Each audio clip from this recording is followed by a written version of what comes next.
One of the greatest challenges I ever faced as an individual, as a person, was to uproot myself, my life, and even the life of my partner, and move from the United States to Norway. Now, I personally had to face a lot of upheaval. It was a difficult time in my life. I was finishing my master's degree. I was going into not only a new country, but really a new field of study, a whole new world of my working life and in my personal life as well.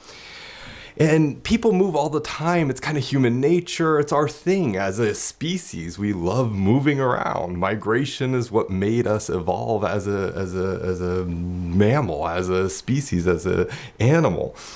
But it was that move for me that truly tested, probably for the first time, my resilience. Now, I had faced challenges before. I had come through a lot of personal challenges just with my education and my work and a little bit in my personal life. But this was the first time that I was really tested as a person. I was really tested.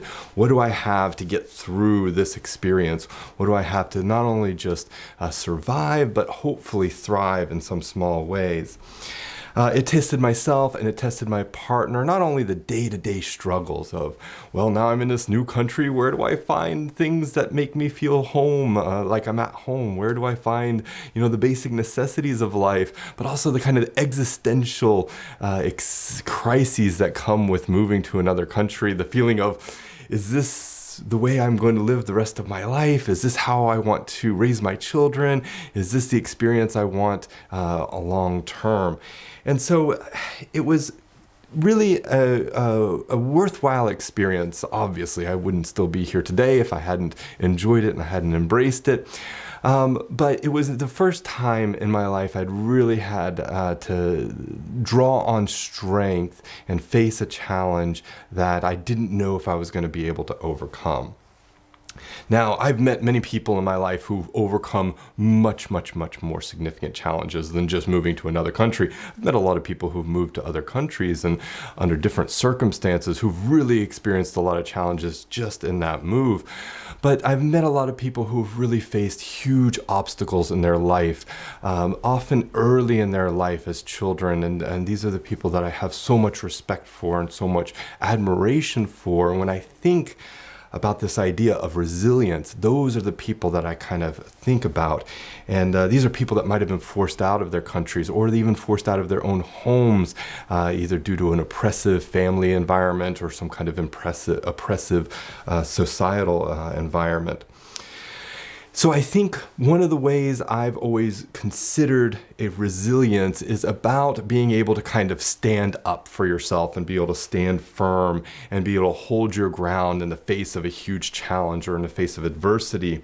But I started to evolve my thinking when I started facing some of these challenges, that it's not just about facing that challenge and putting all of your strength into trying to overcome it. It's about adaptability. It's about changing your mindset a little bit. It's about being flexible. It's about also just basic maintenance and self-care issues. And it's about healing. Whatever trauma you've had to come through that has made you resilient, or if you're trying to increase or improve your resilience, you know that you'll be facing some challenges.